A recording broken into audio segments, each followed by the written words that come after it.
Très chers téléspectateurs, merci de faire confiance à la télévision chrétienne Sango Malamu, Boei Malamu Nabino Baïban, Sobolinga la télévision chrétienne, mais aussi émission Nabino Carrefour Matinal. Carrefour Matinal refait surface, Carrefour Matinal reprend avec ses habitudes. Yomoto Ozuli Bakwa qu'on a vu pour Nambala ya Sikoyo, Yebisa Moninga, Carrefour Matinal sur Sango Malamu Ezongi. Ezongi avec des grosses calibres, des invités de taille, et Tokozala Namo Mesano Yarozala chaque jour, chaque fois. Oui, bien, chaque mardi, chaque jeudi, chaque samedi. Chaque mardi, samedi, jeudi. Et ça, il y a révérend, plutôt révérend pasteur Godé Mongala Moke. C'est un fin présentateur. Il y a Rubanoza Mokola jeudi. Mardi, samedi. Mais pour Kofungola, chaque tongo na docteur Silas Mimil Makangu. Il y a Zabongo chercheur, politologue, pasteur, coach. Azamba Bebele, mais mingi Nzambe. Docteur Silas Mimil Makangu. Merci Ndeko Edi, merci na Ndeko Nyonso Baeko Landabiso, merci na Bakambi ya radio studio Sango Malamu pour na retour il y a émission Carrefour Matinal, mais aussi pour na travaux tole comme na avancement misala coup de chapeau. Wana zali bongo na leadership ya référent pasteur Hubert Mimouawa, il y a un directeur général, dans une impulsion, na ba membre nyonso ya conseil d'administration pour être rénovation et salema. Des alliés te tokene moi musika médiocrité tikala kana kati église te biloka bantanzambe zalaka ka peu près kuna to salaka moi approximative nzamba yebi. Les locaux zo boma biso mingi na ba chrétien et puis mingi surtout na niveau na biso ba africain. Et ça passe comment na ke o ya ba individu toujours ça avec enthousiasme, avec dextérité. Bon, il y a un toujours ça à peu près. Dans si mon a raison, ça la rabison de on a parce que tout le monde a un mazara molimo.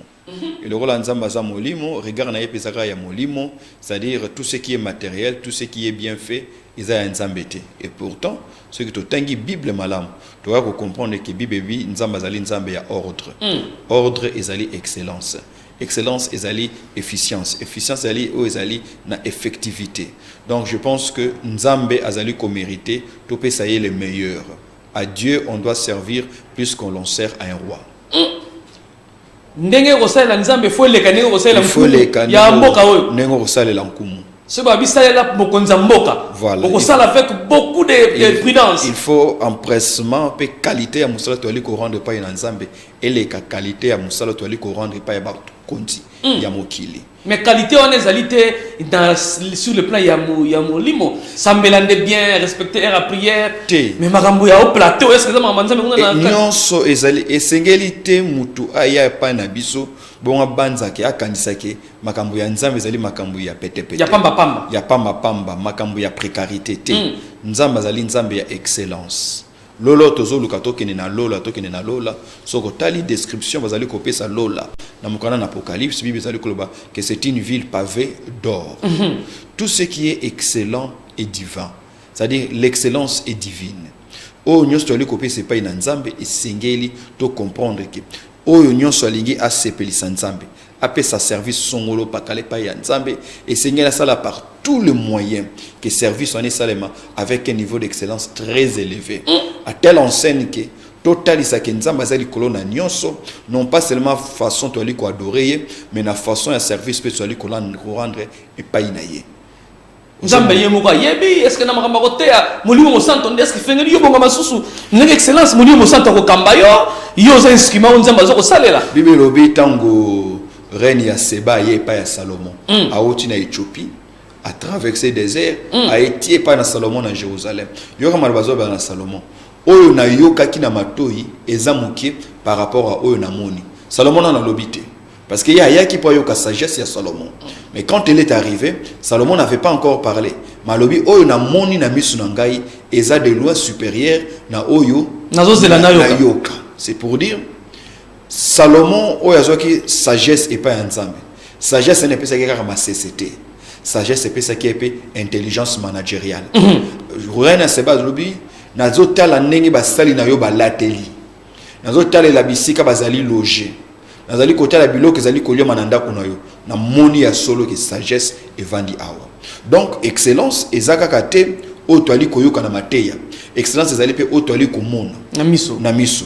or toli komona na miso et ali transformation ya mateya comme kokoma na misala le service que nous rendons à Dieu biso moko lokola ba individu lorsque tu telemi de qui avons-nous l'air est-ce que tu ali na aspect ya bato maboma tu ali na aspect ya bato na nzambe tu ali na aspect ya bato maboma tu ali aspect ya bana na nzambe parce que esengeli te ko kanisa ndeko edi ke bosoto eza bo santu bosoto eza bo santu te bosoto na bo santu eza biloko mibale ekeseni omoni culture na biso to pe mateya religion théologie na biso o to yambi to banzaka ke oyo aza propre mingi o aza kitoko mingi akoza la sirène aza occultiste bongo oyo aza salité ye penza aza na kati na brisement ye penza aza na kati na kubanga nzambe te bosoto pe bo santu ekeseni nzamba talaka motema talaka motema mais nzamba talaka pe libanda.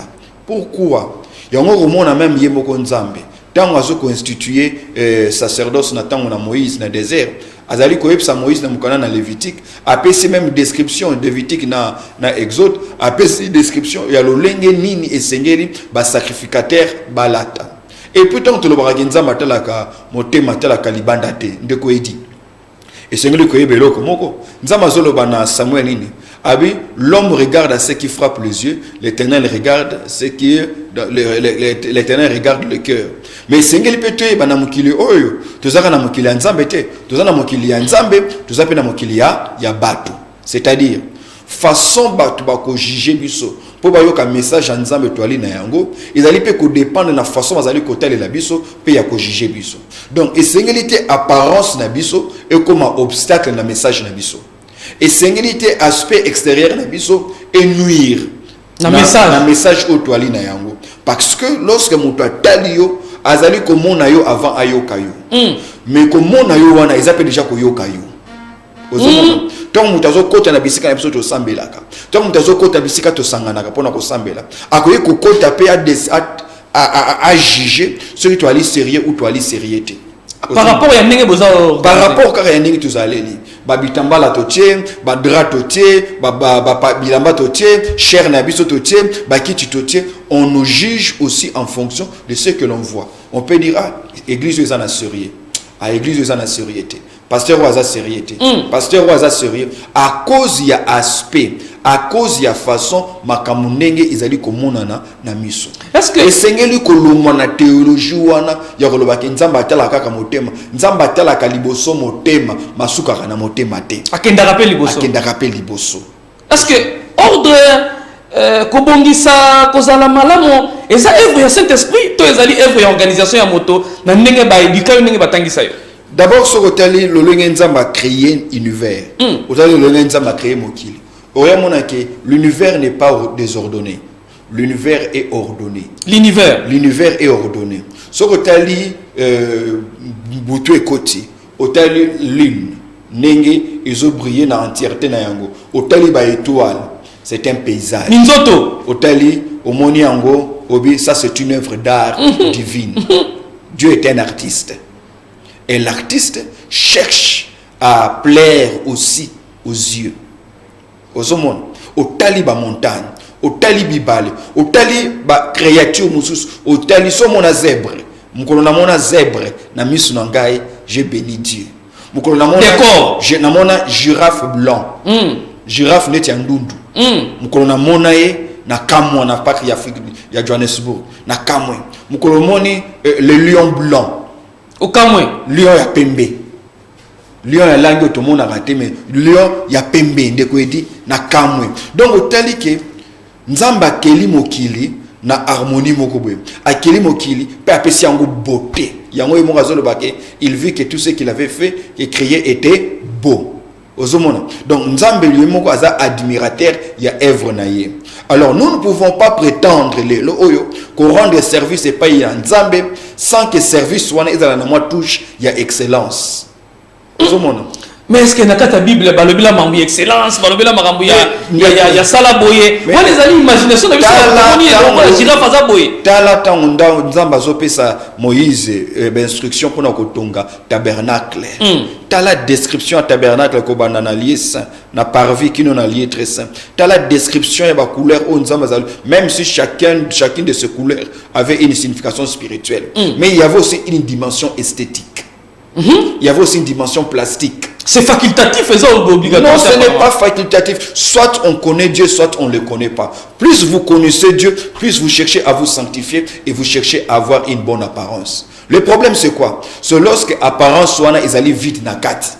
Mais ceux qui n'ont seulement la quatre substances, ils allaient donc comprendre que propriété c'est un Nzambe. Propriété c'est un Nzambe. Propriété, excellence. C'est Dieu qui a dit, qui a loué la beauté d'Absalom. C'est Dieu qui loue la beauté d'Absalom. C'est Dieu qui loue la beauté de David. Parce que mon critère, lorsque serviteur a introduit David et pas mon conduit Saoul pour notre travail, il est beau de figure. Pourquoi il est beau de figure? Parce que on n'amène pas à la cour royale quelqu'un, excusez-moi, de vilain. La cour royale. Ça c'est un principe protocolaire. Il y a un moment même, à part David, tant que Roi Nabucodonosor a saigné jeune gens, na Israël, à Jérusalem, en captivité. Alors, bon, mais jeune obaza mayele, obayebi kokoma pe kotanga, pe ba obazali kitoko na elongi. Et l'église faut regorger ma valeur nyonsoana. Église et Seigneur a regorger ma valeur nyonsoana. C'est vrai aujourd'hui, nous n'allons pas dire que frère Waza kitoko côté, c'est Waza kitoko côté. Il y a biso lelo kitoko, eza kitoko na niveau ya batuté. Parce que beauté ya mutu, ils allaient rapper faculté, ils allaient on ne peut pas en discuter. OK, c'est subjectif. La beauté est relative. Ils sont relative, merci. Mais les loyo tokoi quand même qu'on se mettre d'accord. Que et si quand tu as lu que atana se ya nzete sengeli to bongisa yango sengeli za la propre moko ya sini ke bonzambe evandi malamu na mboka ezali tango mboka ezali kokoma propre bokoki koloba te ke nzamba za ibeli na mitema ya batu bongo environnement na bango ezala salite ceux qui te rebongisa te parce que l'état a sengi sengeli to bongisa parce que bonzambe sengi ndengo wana nzambe tango akeli mutu ndeko edi avandi se na poubelle te. Dieu, il créa un jardin qu'il appela du nom d'Éden. Dieu a créé un jardin pour dire que la pensée originelle Yanzambe, la pensée primaire, primitive Yanzambe, c'est-à-dire que l'homme habite dans un jardin et non pas dans une poubelle. Qu'on vivre na foule sokotangi na Bible ezali pour na batu oyo bazana dysfonctionnement mental et spirituel. Domoni par exemple mutu oyo ya Gadara alors que nous kovana na cimetière parce que aza possédé et puis aza liboma mutu aza na bon sens. Mutu aza na bon sens à comprendre que Nzambe azali ko mériter un service excellent. Mais un service excellent. Nzambe azali ko mériter tout le monde qui rideau oyo umeli photo longolango. Nzambe azali ko mériter service oyo ki tapis oyo tuchana na église. Et bani kolumba solo et polima ebele. Nous n'avons pas besoin d'être trop spirituel pour devenir aveugle. Non non, la véritable spirituelle nous donne de la lucidité. Vous ne pensez pas que excellence, véritable spiritualité voulais-je dire. Voilà. Paix sarabiso lucidité. Voilà. Mais on a dit que ils ont freiné l'évangile. Ils ont même des dégâts bien à tonga. Comment ça? Parce que nous sommes la forme exacte, moi été évangile. Non non. Attendez que tu comme la génération faut la te lamba griffe. Mais à ça la matière. Et lamba. Moi qui ne go exact parce que l'église ou a kuna ka versas. Longola na mutu na yo que lamba ya griffe de propriété. Et lamba griffe te. L'essentiel pour un enfant de Dieu, pour un homme qui a le bon sens, c'est de se sentir bien dans ses habits. Malgré griffe, malgré état nango. Griffe wana etali yo. Soko ke nango dépenser bambonge belé na griffe wana etali. Du reste et la manu c'est na griffe. Et la manu c'est na griffe. Et bien c'est ça griffe. Ça ka raté oyo zo tanga wana. Griffe monsieur ça rappelle Jean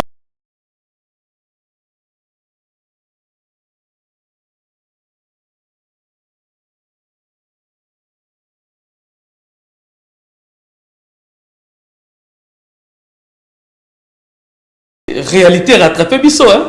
Non, on est dans les bons, voilà pourquoi on continue.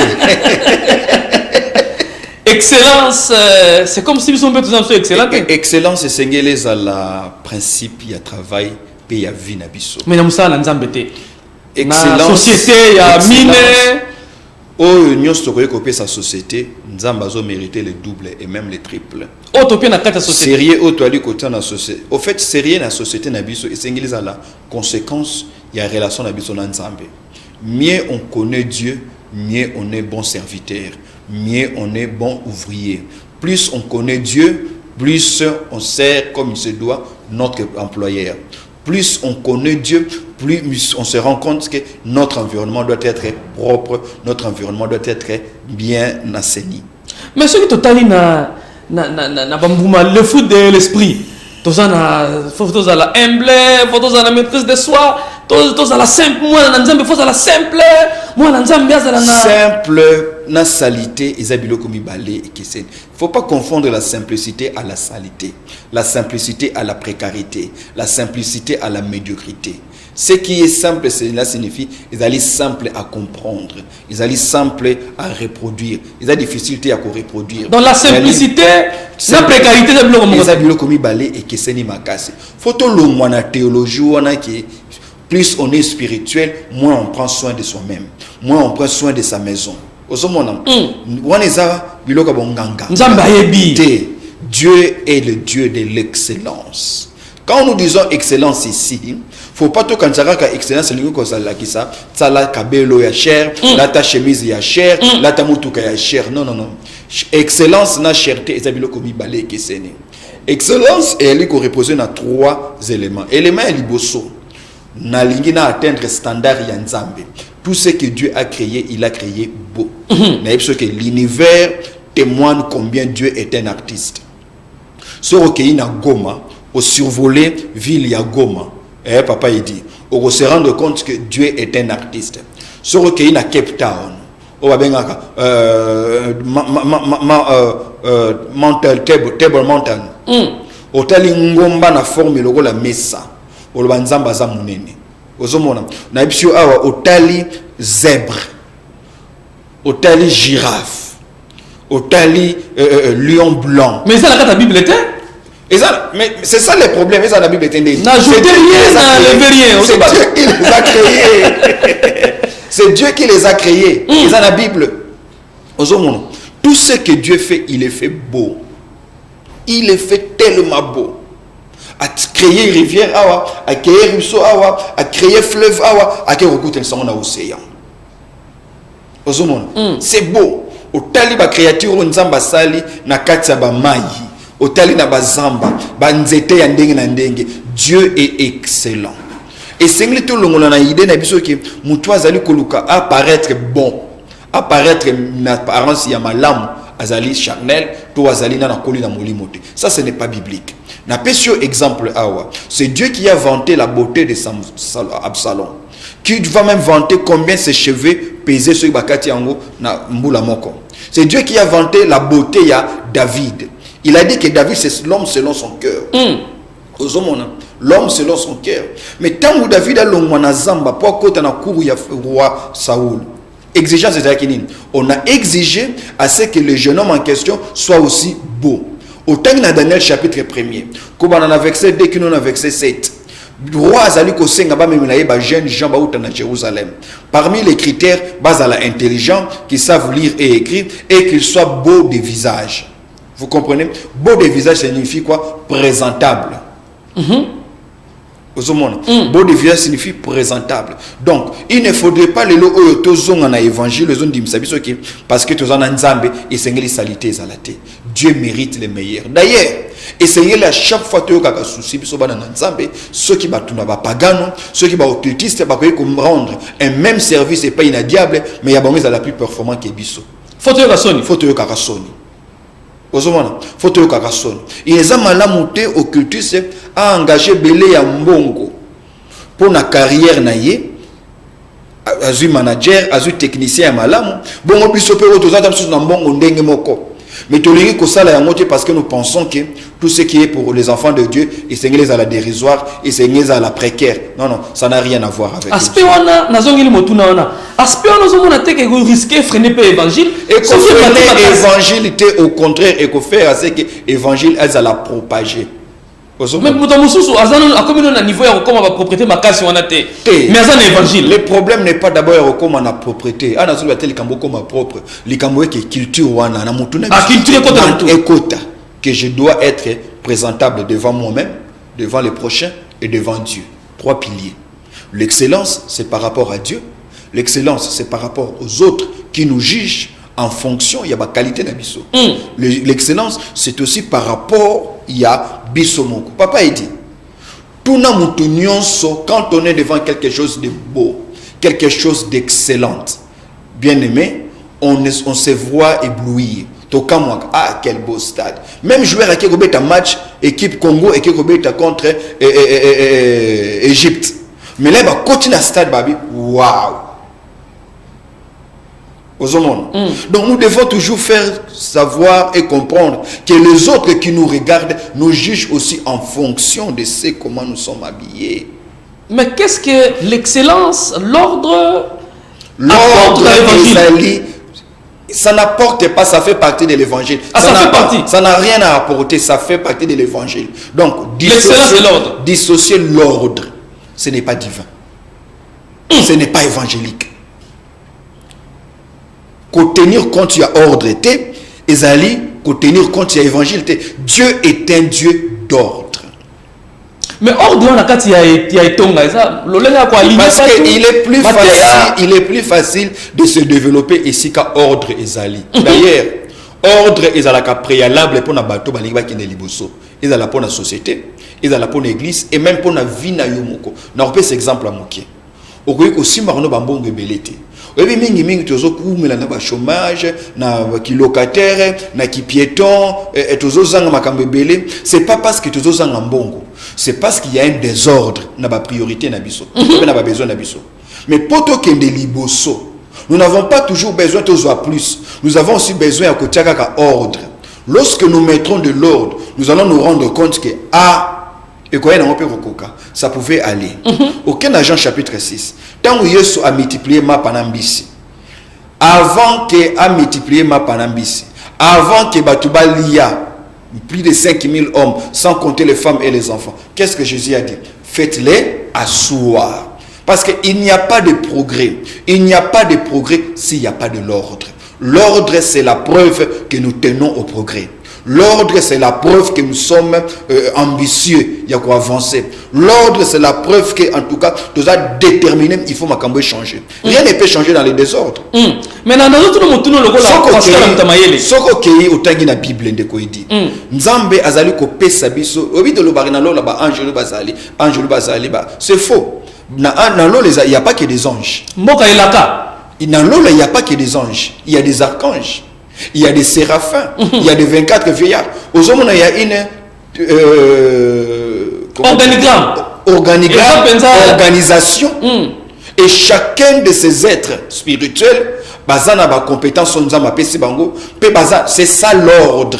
Les deux ordres, c'est de croire qu'on peut tout faire à la place de tout le monde. L'ordre, c'est de se confier à la personne qui est compétente dans le domaine Songolo Pakala. Voilà. Kasi nalingina tuna motuna lokola motamayele mais mosala nzambe. Oso définir ordre de la carte etonga lokola ndengeni parce que ordre de la société il y a une définition. Est-ce que ça la définition moko na carte etonga tuna etonga ordre ça la définition mususu. Na carte na etonga ordre zali na deux dimensions. Dimension à liboso ordre eli koleksa foi, eli koleksa modèle. Ordre na carte na etonga eli koleksa ko sala makambo selon le modèle parce que on ne peut pas prétendre être ordonné si nous ne faisons pas les choses dans l'église comme Kolo église yemoko kanaki et salema. Moïse, tu feras ce tabernacle selon les modèles que je t'ai montré au ciel. C'est ça, la première chose, il y a ordre. Qu'est-ce que Dieu pense de l'ordre? Deuxième, parce qu'il y a ordre, on a dans quatre églises. Au Éphésiens chapitre 4, par exemple, verset 11, qui nous a verset 13, nous sommes à établir un ministère, alobi que ministère songolo pakala il y a un ministère apôtre, prophète, docteur, pasteur, évangéliste. C'est pour dire que il y a déjà une spécification en termes de vocation, en termes d'appel et puis en termes d'onction. Mais au-delà, il y a Wana, ok, dans Actes des Apôtres, chapitre 6. Et si Kabanto va aller travailler, peut pas montrer que va comme kozala surchargé na appel na bango. Ba yeko kene na étape suivante, ba yeko établir ba diacre. Pourquoi ba établir ba diacre? Pour que les apôtres batika na musala etali parole paix prière. Mais tout ce qui est travail ouvrière ainsi de suite, ils allaient assumer pas ba diacre. Bon, on a 4 ba diacre wana. Et c'est qu'il peut te comprendre que tous les diacres ne sont pas appelés à faire les mêmes choses parce que tout le monde n'a pas reçu de Dieu les mêmes compétences ou les mêmes talents. L'ordre de la deuxième dimension dans Wezali sur le point organisationnel. On ne peut être effectif que quand il y a de l'organisation. Or, pour qu'il y ait de l'organisation, première des choses, et c'est que nous savons pourquoi nous existons en tant que structure. Pourquoi est-ce que nous existons en tant qu'organisation? Pourquoi est-ce que nous existons en tant qu'église? C'est quoi le rôle de l'église? Dans une société, c'est quoi le rôle de l'église devant Dieu? C'est partant de cette mission, de cette vision, que nous saurons maintenant dire de quoi avons-nous besoin. Nous avons besoin de ceci ou de cela. Où pouvons-nous le trouver? Est-ce que Ndeko Edi, Azana Eloko Tuzana Moposa, Ote, Ndeko Fissa Zanango, oui, Ndeko Fissa Zanango. Donc, pour Nalikambroyo, nous avons plus besoin de Ndeko Edi Awa, Ndeko Fissa Awa, Ndeko Edi, Nzamba Pessie, Tuzana a besoin Awa. C'est-à-dire, l'ordre, c'est aussi laisser les enfants de Dieu, les servantes et serviteurs de Dieu, œuvrent dans l'église selon leur vocation, mais aussi selon les talents que Dieu leur a donnés. Mais le choix se fera de manière spirituelle ou après avoir analysé. La vie elle-même, elle est spirituelle. Je ne comprends pas pourquoi si les choses se feront de manière spirituelle. La vie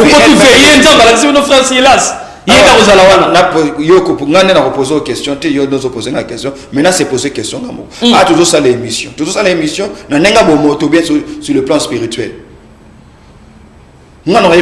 Toujours ça là et bandé dans spirituel peu impact dans nos fait dans spirituel. Donc il ne faut pas toujours dissocier ce qui est humain au spirituel. Ce qui est humain est une émanation, il y a ce qui est spirituel.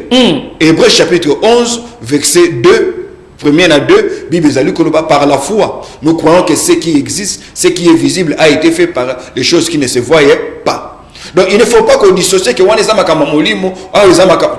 papa. Na économie en boka, ils arrivent à Molimo. Na classe yabana, ils arrivent à Molimo. N'a pas de problème, tu as aller traverser. Et dans la dimension spirituelle. Donc, vouloir tout le temps dissocier. À l'écart. La primauté, c'est le Saint-Esprit. Il y a un l'église. Mais une fois qu'on sort de l'église, Dieu est partout. Et Dieu est en tout. Nous devons comprendre que ce que nous vivons dans la société émane de la qualité de notre spiritualité. Je répète encore. Plus on a de la spiritualité, plus on a de la lucidité. L'ordre est un impératif pour chaque société, pour chaque individu, pour chaque nation, pour chaque église qui veut évoluer. C'est dans l'ordre aussi que l'on saura que a toujours dépenser plus alors que ça lui rapporter moins. Donc malamu toi affecté yango awa. C'est dans l'ordre qu'un musicien comprendra que bilama nanga ko lataka mikolo nyonso yango te mutu ko sala effectivité ya carrière nangai. Au lieu na soma bilamba ya cher malamu na tia yango na promotion ya carrière nangai. Na tia yango na promotion ya ministère nangai. C'est comme ça qu'aujourd'hui il y a des hommes de Dieu qui n'ont pas forcément une parole plus forte, plus puissante que d'autres, mais au moins quand ils parlent, le monde entier les écoute. Pourquoi? Parce qu'ils ont su comment orienter les ressources. Oya muki wana bazwaka abino na kochanga na communication. Awa na kochango pour que nazala na bavu kano ya communication multiplier na atteindre un grand nombre. Mais peut-être qu'il n'a pas la même substance que celui qui parle et il y a celui qui parle mais qui n'est pas écouté. Au monde. C'est ça le problème. L'ordre est allé divin, papa il dit. L'ordre est allé impératif. Vivre dans les désordres, je doute fort que vous soyez spirituel. Nous sommes en face du docteur Silas Mimil Makangu. Il y a Zali pasteur, chercheur, Azana casquette belé, Mazamo Ananzambe. Vous pouvez réagir, numéro Zali, on a WhatsApp, on a SMS normal. 89 963 66 10. Au commis SMS, topé au commis na WhatsApp, toko zo SMS na yo toko tanga yango awa, toko lobela na chute leçon ya Covid na kati ya République démocratique du Congo. Mais docteur, c'est la sagesse na yo. Moto mususu azu message olobi. Atia na misala. Alobi ngai soki na zana veste complète na de théâtre. Parce que moto ndengo na zo ko freiner évangile. Veste. Parce que alobi na zu makambo docteur alobi fona za la ordonner, za la excellent. Bon, est-ce que excellent ngo la sa veste? Ambo? Excellent ngo la sa veste c'était excellent là na solba awa pona motei ezaka na ndengo latité. Eza même na oyo zali koloba. Oyo zali koteya impact na yango na vie ya bato. Est-ce que ils allaient abrutir bateau, tu allais faire avancer bateau? Parce que Coco s'en a ôté. Ils appellent à ébélé balata veste à kitoko ya cher, mais ils ont été des éléments d'abrutissement. Il y a la société. Ils ont plus abruti, ils ont plus aliéné. Bah ça venait au babéga en français un nivellement vers les bas. Mais bien habillé. Le problème n'est pas d'être bien habillé. Le problème c'est d'être excellent, tant dans le contenu que dans le contenant. Parce que ceux qui vous écoutent, vous voient d'abord avant de vous écouter. Contenant et contenu. Contenant et contenu. Ça c'est très important. Sinon, ce serait des tombeaux blanchis. Ah, les bandes des Akitoko, Menakati, et l'Ogezate Koufa. Nous devons être bons à l'extérieur, mais d'abord à l'intérieur. Mais si on est bon à l'intérieur, il y aura toujours une répercussion à l'extérieur. Moi, quand avec ça, échange à Vinangaï. Je crois que ça va faire pratiquement 16 ans ou 15 ans. Comprenant qu'à passage, Joana, na Matthieu chapitre 23, Yoka Bible Zoloba, Jésus Zoloba, insensé que vous êtes pharisien, qui vous a dit de nettoyer la coupe à l'extérieur. Nettoyer la coupe à l'intérieur et l'extérieur sera propre. C'est Jésus qui parle. Ah mais pourquoi vous avez la coupe na libanda? Vous avez la carte. Vous avez la carte. Ce qui est bien libanda vous reflétez. Si quoi il y a une collecte s'appelle nini? Ce que libanda est salité, c'est qui signifie nini? Qui carte est salité. Mais tant que vous avez sokola, vous avez na libanda te. Parce que vous sokola libanda te te nini carte bonga te. Il faut que vous ayez une carte pour libanda ça nini et bonga. Verso on a échangé avec Nangaï. C'est là où j'ai compris que lorsqu'on est prédicateur, on change d'abord l'intérieur de l'homme. Vie de prière. Vie d'abord conception au mutuasa nango et pas inanzambe. Parce que même vie de prière il y a mutu. Et ali ko dépendre de l'image quoi ça n'est pas inanzambe. Au cause de la vie de prière le matin, on a l'image d'anzambe mabe bomi. C'est-à-dire il y a batum susu basambela ka mingi po ba yebi nzambe te. C'est-à-dire azo lukandazwa. Na so sambela mingi au fait yango kobanga raté moto frère wana sambela ka misusu ça sambela ka mingi justement parce que ayebi nzambe te. Pourquoi je dis ça? Parce que na biloko nzambe azozela ya sala yazo ki nokosengela nzambe oza spirituel te oza ignorant. Yango somo na bamboka na biso na Afrique awa ba église ebele ba archibishop to comment na ba archimonseigneur baza ebele ba titre ebele. Pourquoi? 100 jours, 40 jours, 120 jours, 160 jours, nous avons 210 jours, 210 jours de prière. Mais pourquoi les choses ne changent pas? Parce que Nzamba zota la bisoté, tozo kosenga Nzambe apesa biso manteka alors que manteka za na besa na biso. Et c'est là yo ngozwa. Ozomona, tozo senga Nzambe apambola Congo, Nzambe kangola Congo, Seigneur bénis cette nation, Seigneur bénis cette nation. Oh Nzambe, Nzambe kangola mboko yo, bako ba demo baleke bele. Na Covid. Soko kangola ngote, fongola biso porte to kene poto, mais chinois soka atie makolo na Congo awa. Abongi Nzambe merci. Chinois Indien soko atie makolo na Congo awa, asambeli Nzambe na we merci. Pourquoi? Parce que tozo sambela ebele mais tu ebi Nzambe mukiye. Tu es bien te. Tu es bien te. La preuve. Na Congo, papa. Non, papa il dit, je suis fils de prédicateur. J'admire. On dit fils d'un prédicateur, mais des prédicateurs. Fils d'un prédicateur. Bah prédicateur est belé. Non, bataille. Bazali est belé na mboko yo. Mais na oyebi sa yo. Soko lingi o découvrir qualité ya ba prédication ou ya ba prédicateur. Kotala te na nombre ya ya bazali koteya total pe impact na yango na vie ya batu na vie ya société. Aujourd'hui, nous sommes tous d'accord que le Congolais a un problème. Le problème du Congolais, c'est un problème de perception, un problème de mentalité. Le Congolais perçoit Dieu très mal. Le Congolais a une mauvaise perception du travail. Le Congolais a une mauvaise perception du prochain. Le Congolais a une mauvaise perception de ce qui est étranger. Le Congolais a une mauvaise perception de ce que lui-même est. Le Congolais a une très mauvaise perception de l'argent. Et pourtant, les prédicateurs vont aller belé. Le problème n'est pas le nombre de prédicateurs, mais la qualité des prédications. Le problème n'est pas la qualité des le nombre de la quantité des prédicateurs, mais plutôt la qualité des prédications. Donc, tu que sambela ebili, mais de sambela pona nini. Parce qu'en réalité, nous avons exaucé ma prière. Mais pourquoi nos prières à nous ne produisent pas? C'est parce que nous prions mal. Qu'est-ce qui fait que nous prions mal? Parce que nos prières sont fondées sur une ignorance. Ou bien parce qu'on est très mal enseigné. Mais c'est ça aussi. Qu'est-ce qui entretient l'ignorance? Ce sont les mauvais enseignements. On brille dans la connaissance des bêtises, dans la connaissance des futilités. Voilà pourquoi même quand nous dépensons notre énergie, nous les dépensons pour des mauvais débats, pour des mauvaises questions. C'est-à-dire, sur questionnaire, il y a 4 questions. Question où ils ont la sensité. Question liboso. Papa est un homme. Deuxième, vrai ou faux? Maman est un homme. Vrai ou faux? Troisième question, Edi Kankou est une voiture. Yo sikoyo, énergie na onyonso. Bani koloko définir que Edi Kankou est une voiture. C'est-à-dire que tu as dépensé tout ton temps pour quelque chose qui n'est pas vrai, qui ne tient pas debout, alors que la question est plus facile et ça. Donc yo ka Congolais même lelo, en dépit il y a Covid ou tout ça dans le monde lelo. En dépit de la pandémie, qu'on traversé comme beaucoup d'autres nations. Mais qu'est-ce que vous allez constater? Que notre débat se situe ailleurs. Nous débattons sur des futilités et non sur ce qui est utile. Il n'y a pas que le pasteur qui a mal enseigné. Et aussi, le pasteur n'a pas que mal enseigné. Ok?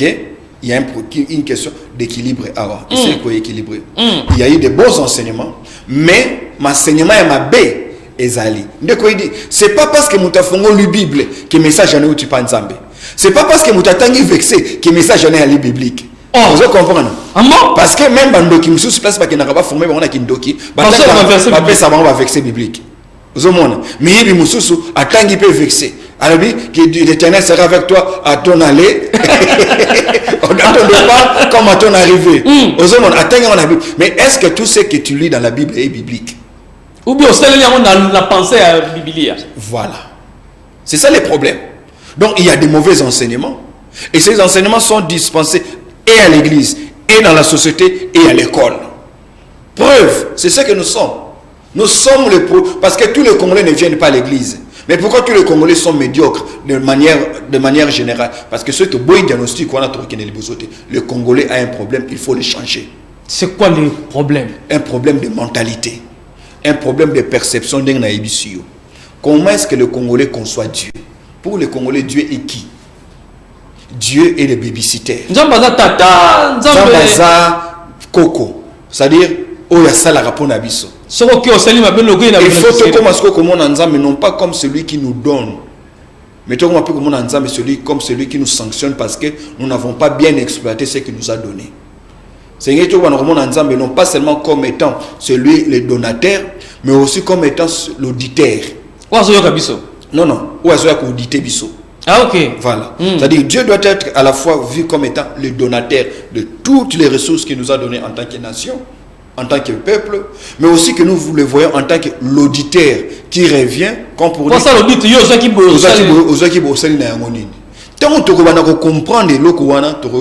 comprendre pourquoi on arrachera à celui qui n'a pas et on donnera à celui qui a. Donc au rejoindre Abbé Kola Lubamba wa yemba ete nzambe ya solo azali nzambe ya kwadote oyo toko lukaka kaka soki pine etoboki nzamba nzambe ya kwadote ndenga lobi yo soka flete boki noke luka kwado. C'est tout comprendre que nzambe azali avant tozala, nzamba kozala après tozala. Nzambe azali te pour ceux qui ont besoin na ye. Nzamba za indispensable pour notre existence na biso. en tant qu'individu, en tant qu'église, en tant que nation. Ça, il faut toujours se le mettre en tête. Ya motu yanga na simbi ezaliete. Tout le monde nzambe lokola mutako bonde la bisote. Oh azopesa ka biya na bisote zo senga. Voilà. Mais tout le monde appelle la exigence ou azali. Oh azose la biso. Azose la pana biso. O sale la ezali excellent. Voilà. Bon ça mo sala na ye. Status à la ordonnée. De quoi dit na bandeli un exemple na pesaki. Ordre ndé et salaka épanouissement. Ordre. Ordre ndé salaka épanouissement. Et si ka ordre ezalité épanouissement ko ikozala. Non, on risque ça na musala Saint-Esprit. Ce que ça très ordonné, on a encore dans place à Saint-Esprit, on a ça. Au bon niveau question tout le monde comme tous allez koloba awa. Ils allaient ko un imaginaire collectif na biso. Là où il y a l'onction, on n'a pas besoin d'ordre. Là où il y a OK sikoyo bon, Saint-Esprit va agir dans les désordres. Mais attention. Attention. On a Saint-Esprit. L'une des preuves que le Saint-Esprit est opérationnel quelque part, c'est la passion pour l'ordre. La passion pour l'ordre. Lorsque l'ordre est allé, domoni mutu, avant de s'arranger pour que tout aille bien. L'ordre est ça que mutu atteindre. C'est-à-dire avant bimana mutuka atali ma ezali, ma foot ezali, atali indicateur ya carburant. Parce que le problème n'est pas la beauté du véhicule, c'est que okoyi ko suka na nzela au comité marqué kitoko ya mutuka. L'ordre n'est ça la kaki. Biloko eza muke mais maman lambi bana balié. Ayebi na kopesa boy na kopesa boy. Na kopesa bepi na kopesa mosiko te. So na pesi sikoyo ba koyoka nzala sima malamu nazela mwa muke. L'ordre. Ordre n'est ça la ka. Mutabanaki na muke papa kei lobi akomi na lopango atongi. Atongi ndaku te poza na mbonge belé. Atongi ndaku parce que il est au plus ordonné financièrement que chef nae o ya futaka ye. L'ordre. Les cours bimapé au-delà et la limite na vie. Désordre ezali signe ya malédiction. Oh docteur. Et si cas désordre ezali signe ya malédiction. Tant ceux qui nzamba maudire yo, ceux qui mutaza maudit moko ya elembo symptôme liboso désordre. Désordre na makanisi na ye. Il est éparpillé dans ses pensées, éparpillé dans ses idées, éparpillé dans ses relations. C'est-à-dire au monde tata mukolo directeur na entreprise du Songolo mais pire ça na petit atekaka bière na coin kuna. Désordre na ba relation na ye, désordre na ba priorité na ye, désordre dans sa vie spirituelle. Donc les hommes moko ya bilo la que relation tu ne peux pas convaincre que muto ya za na bonzambe koli azana désordre. Papa dit bonzambe biso tozana ngeza bonzambe moko tozo ko africaniser yango tozo tropicaliser bonzambe te photos bisonde to se détropicaliser to kota na bonzambe et notre même bonzambe et pas ina biso mais nzambe na nzambe za na tango oyebi nzambe ya solo il y a des choses oyo o supporter le sous-souté les retards nzambe ya solo aussi le retard o supporter te.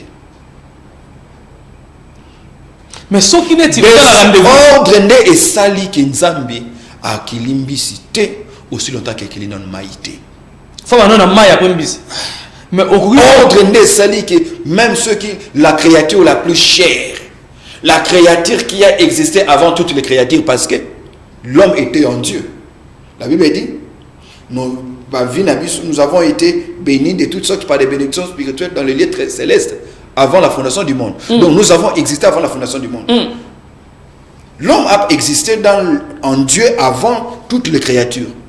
Mais cela n'a pas amené Dieu à nalinga mutu mingi, nalinga de mwana ngai ekana akufa pona mutu. Na bimna créer na mutu. Aocha mutu wapi. Faut que nos place mutaoya ozala. Voilà, c'est ça l'ordre. L'ordre, on crée le contenant avant le contenu. Parce que quand on crée le contenu avant le contenant, on gaspille le contenu. L'ordre, papa, est dit, fait que dans une société qui se respecte, on ne crée pas les infrastructures d'abord, on crée d'abord la structure mentale humaine. C'est-à-dire, on crée d'abord l'homme. Au monde. L'ordre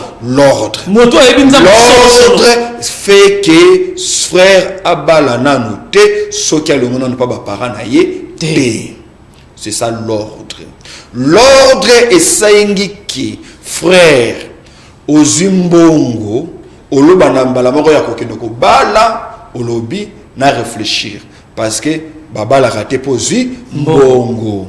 L'ordre est sali que mutu a vivre longtemps que le ordre. L'ordre est sali que mutu tango alamuki avant à allumer téléphone naie atanga na Facebook ba communini afukami d'abord asambeli sima ya kosambela atangi biblia naie sima kolio sa molimo naie asali moins 10 minutes 5 minutes ya moi gymnastique atoka mutoki atongo wana izakamala mpona santé asilisi mbongo siko atangi balobi nini ordre mais siko ordre naza ordonné nasali programme dans la journée. Ordre des secrets, il y a Bamboka Nyonso et réussi ça. Désordre des alliés dénominateurs communs, il y a pays à tiers monde. Désordre. Bouka lelo, lamba lelo, liya lelo. Tiers monde. Bon, on a habité yondo yebi. Namika ba pays à tiers monde. Ceux qui va la carte de ceux qui va la carte ya masolo wana. Voilà. Et c'est que comme la carte désordre. Mais na kati église désordre vandina nzambe na kati église désordre ezali koyebate pourquoi nous existons, quelle est notre mission en tant qu'église, quelle est la priorité de Dieu en ces temps-ci. Il y a covid est kolekana monde kwedi covid est kolekana yango et puis to matato kende totika kolongola babilo kona salon bakiti tocha bitoko na se parce que voisin kufeli. Mais on a coutume na bisoti te on a coutume kolela pas ya voisin basala matanga pa na yote. Qu'est-ce que je veux dire par là? C'est vrai, le Covid tue, mais nous avons des maladies qui tuent ici en Afrique. Vous savez combien d'Africains le bakofin ti le na Covid? Hein? Ndoredi, vous savez combien? Yozo tunami tunatengana tu yebsa. On a à peine 2400 et quelques Africains décédés du Covid. C'est la même ampleur, détermination pour que la malaria. Malaria aussi en Afrique. Mais le problème c'est quoi? Le problème c'est que nous pensons qu'un problème est sérieux parce que le voisin dit que c'est un problème. Il ne faudrait pas qu'il y ait une urgence na biso et de la déterminer, de la tributaire. Il y a une urgence. Tous appellent la urgence na biso moko. Tous appellent la urgence na biso moko. Covid est golé kalayango et la vie va continuer. Seulement Covid est gotika ba incidence moko, et gotika ba répercussion moko. Mais c'est aussi dans l'ordre qu'on va gérer ces répercussions. Dans l'ordre. L'ordre. Mais qu'est-ce que l'église? L'ordre est divin de dit. Voilà, dans l'ordre, c'est le niveau élevé de ceux qui prétendent être spirituels. C'est le niveau élevé de ceux qui prétendent être de Dieu. L'ordre. L'ordre. Mais qu'est-ce que l'église doit arrêter? L'ordre, c'est l'art. L'ordre, c'est l'art des priorités. Oui, mais na ordre wana. Après Covid, l'église a retenir nini? L'église dans l'ordre. L'église doit changer le message dans l'ordre. L'église ne doit pas changer les messages. L'église doit prêcher la Bible. L'église doit prêcher la Bible. Si elle a toujours prêché la Bible, gloire à Dieu. Si jusque-là ne prêchait pas la Bible, qu'elle revienne à la Bible. Et en prêchant la Bible, qu'est-ce que je veux dire par là? Prêcher la pensée totale, holistique de Dieu, telle que prescrite dans les Saintes Écritures. La pensée holistique. Holistique, c'est-à-dire dans sa globalité. Prêcher la Bible. De ne pas rester trop spirituel et négliger la société. Être trop spirituel, c'est être holistique. C'est-à-dire quand quelqu'un est très spirituel, il considère que l'homme a un esprit, il est un esprit, il a une âme, il vit dans un corps. Donc le message que je prêche doit affecter les gens dans toutes ces trois dimensions. Si je ne les prêche pas, je ne suis pas spirituel. Si je néglige le corps de l'homme, je ne prêcherai plus à cet homme-là une fois que cet homme meurt. Si je néglige l'âme de l'homme, comment cet homme comprenant mon message sur son intelligence est aliéné?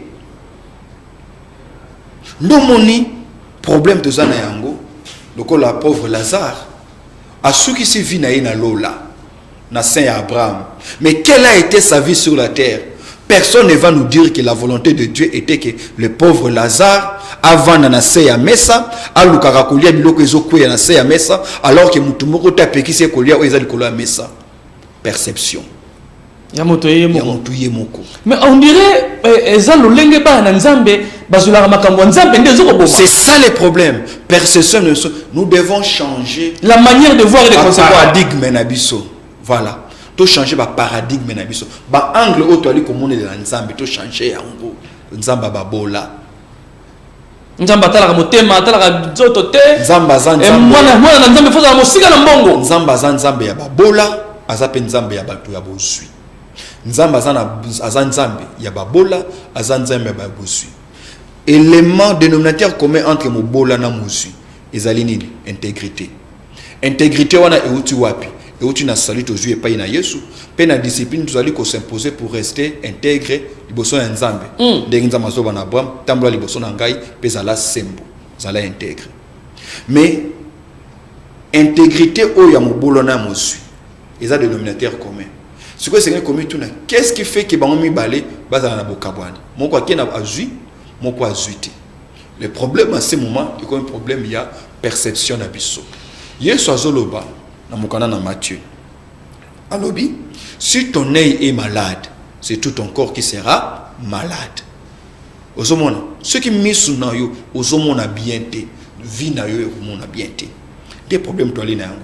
Donc, et église était il y a vérité, que l'église prêche la parole de Dieu dans toute sa dimension.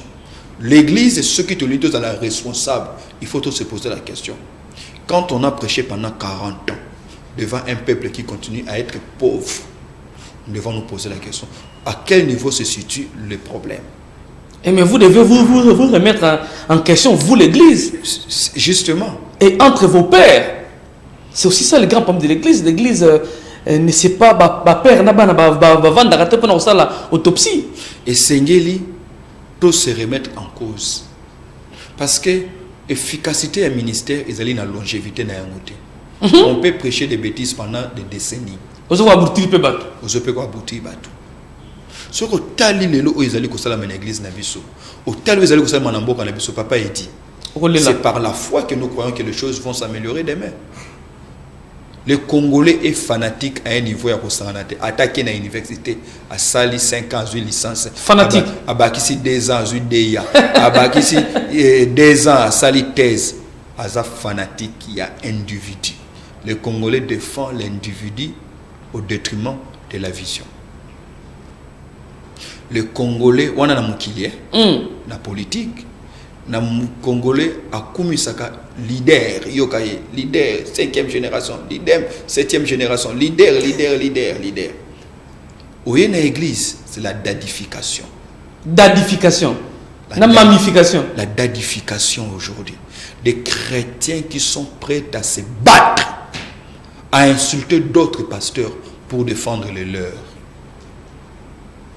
Et ça, c'est dangereux. C'est très dangereux. Pourquoi?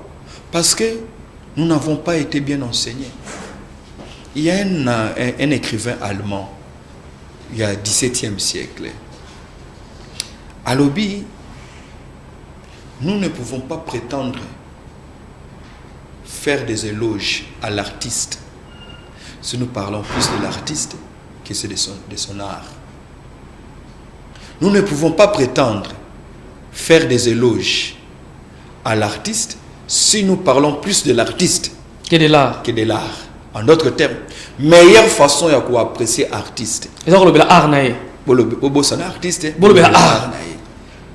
Et un véritable artiste. Quand on ne discute que sur l'artiste, cela signifie que ton œuvre est nulle. La réussite dans le leadership consiste à ce que les débats tournent autour de ta vision, autour de ton message et non pas autour de ta personne.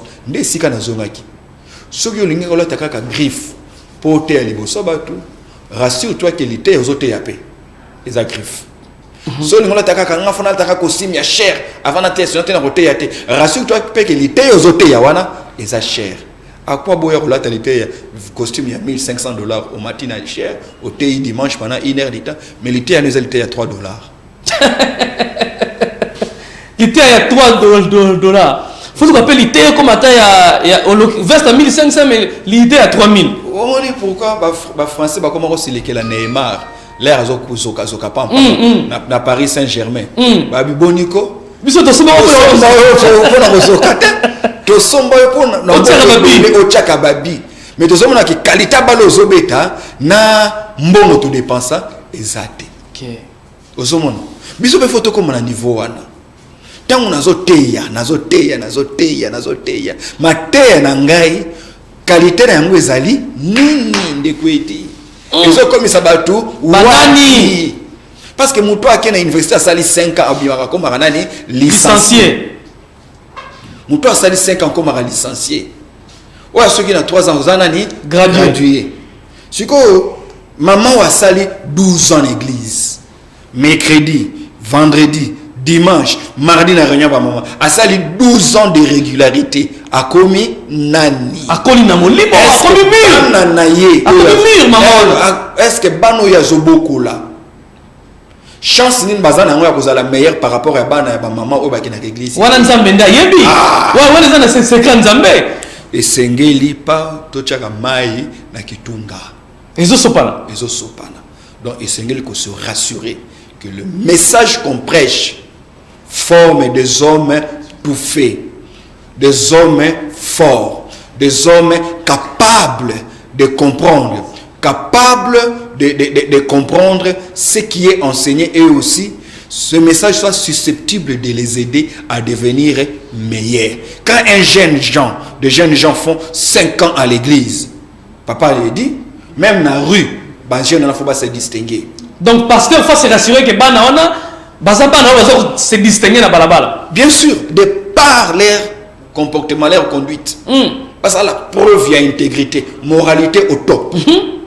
Tant aux autres discuter, attends discuter na chiluba, sagesse, attends discuter na lingala, mais aux sentir pertinence de la discussion. Pourquoi? Parce que azoyoka bazote aye sur le livre le plus riche du monde, la Bible.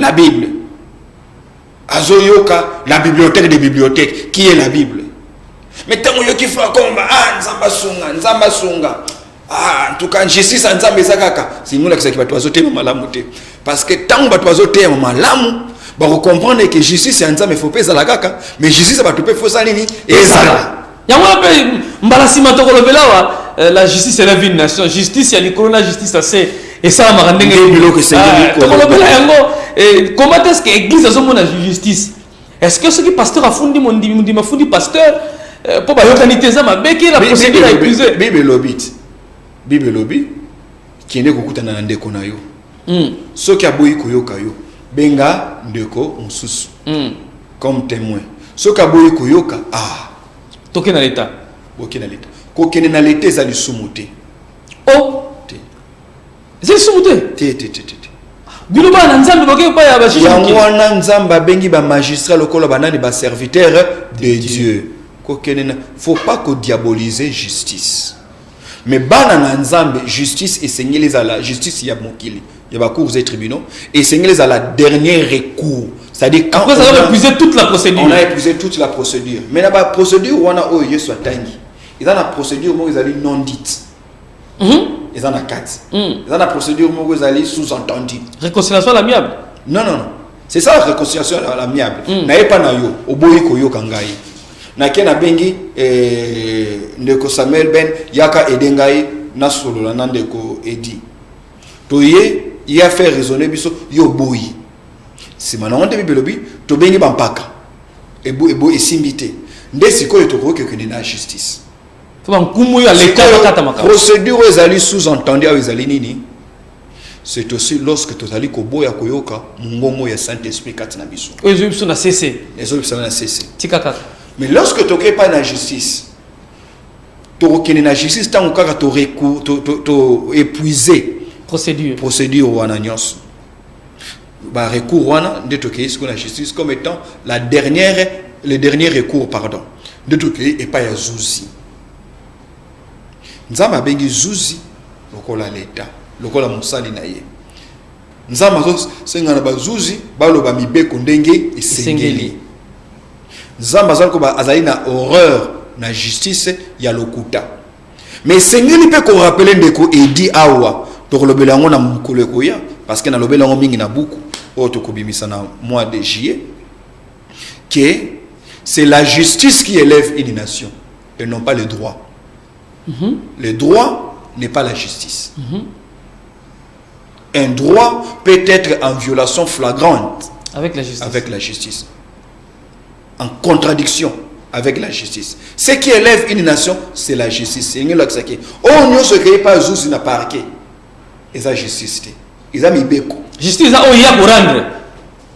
Tu comprendre yango sima. Merci beaucoup. Toza loga to kaboina docteur Boye mardi, to kutana samedi. Na Tongo na Carrefour matinal, rendez-vous est mardi samedi avec docteur Silas Mimil Makangu yo Olandi biso. Yebisa nga Carrefour matinal les ongi, yaka ozwa sagesse pe intelligence. Ko kolanda te place yebisa que président parti politique a lobby em to bongisa Congo lobby, moso lobby te yo na bongisa tenga na bongisa, ezo ko avancer na rien. Mais sur Olandi Carrefour matinal, aussi sagesse, o koli na molimo, o maîtriser pe na société. Place yo zali ekoli. To si na phrase oyo. Pensez au lobby était Montoza prêt à que nous bunda pour la pasteur. Oui. Mais ça prêt pour défendre l'évangile. Parce que nous sommes un peuple, on dirait que nous avons été créés pour nous battre entre nous. Pour des individus. C'est que frère, à quoi bunda so batongi papa ni nanzela à quoi bunda te. Abunda pour pourquoi d'abord faut bunda? À défendre papa. Mais papa faut se poser question. Est-ce que frère Roma kaso so bisa pas bunda pour nangai? Et ça salam abimisa yango kwa banata boutique am ligablo. Makasa bituma tchana na ligablo. Qui professeur à l'université à vendre la TV. Abimisi ba théorie, abimisi Raymond Aron, abimisi Thomas Hobbes, abimisi Jean-Jacques Rousseau, abim atangelio ba savanyonso il y a 17e siècle. Azongiti na 3 siècles avant Jésus, atangi Hérodote, atangi Tarsis, atangi ba savant nyonso grec. Nyonso na pona nini? Pona ko défendre individu. Pona ko défendre individu. Allez pas penser na bango. Tout ça, c'est la mentalité congolaise, mentalité à Libanga. Le logo ko sala nzembo. Na nzembo na phrase ça mi balé, mais tu as cité 180 personnes. Nous avons la 3 fois, mais c'est la première personne.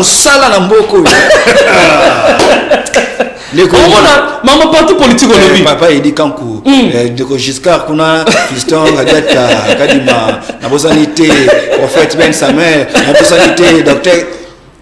Mais malheureusement il ça. Et ça ne gêne personne hein. Ça ne gêne personne. Et na parti politique on a toujours le même on est pas la idéologie à parti, mais toujours le leader à parti. Même na ok au moins na stade bage tout fan club bazo komisa joueur collègue équipe tu sais des fois on a na mitu na oh c'est par quel miracle tu commis na niveau yo et le bien dans quel peuple supporter c'est un stade a komisa joueur collègue équipe mususu ayela kati église ayebi kunzambete aite ayebi nzambete mais pasteur ya la mingi kana pasteur ya la bureau pasteur ya bureau pasteur ana bible te a commenter ya te mais yena pasteur ga so pasteur a te simi a ça semblant ana téléphone le quoi le comment a commander ga rien na WhatsApp ana Facebook so église si ya kana pasteur kena pasteur oga pas 4 ans après a commis pe pasteur siko malheur à vous. Oh bon les gars c'est là.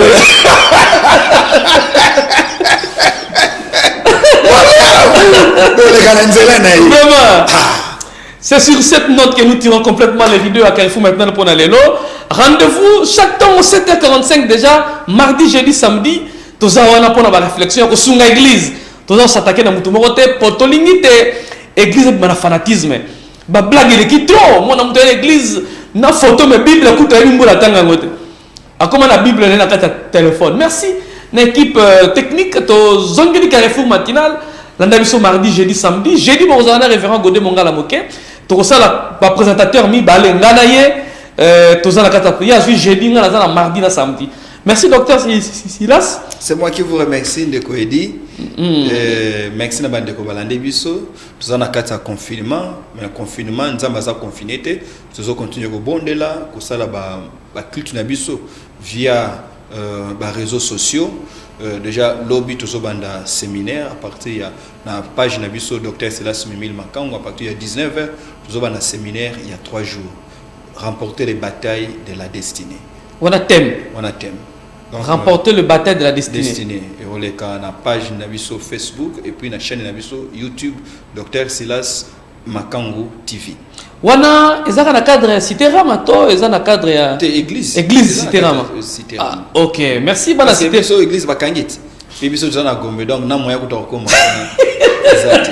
Nando nous sommes l'ensemble. Corona et les kanoki. Merci beaucoup. Merci à ceux qui couronné les qui modèle d'activité aux ongles à l'église. Déjà. Je ne pense pas. Je pense plutôt que ça va passer avec Senglito. Total déjà les lots. Comment faire à ce que reprise est à la effective. Parce qu'il y a un risque que reprise est à la moins froideur moko. Parce que les gens sont dans la léthargie. Déjà au monde pasteur dans l'église il y a 600 personnes. Mais dimanche, là, il y a en live, il n'y a que 40 personnes. Il y en a vu. Et comme il y a déjà risque. Donc, comme il y a risque, les gens congolais, sur le lot, c'est plus effectif en train de suivre que Bissou. Congolais, pasteur, il a quitté, mais il a quitté. Mais tant méga, ils ont quitté. Pourquoi méga s'il est à chaque vidéo, à l'anda, émission Songolo, politicien, Alanda politicien. Merci beaucoup. Or Saint-Esprit merci beaucoup à vous tous. Merci à Juscar qui était derrière la baie vitrée. Merci à Justine Kepiar, à Simba Kiba Caméra. Merci à Fiston Kadiata, à son équipe na live na Facebook. On se retrouve très prochainement. Et d'ici là, portez-vous bien, restez branchés sur Sangomalam. Au revoir.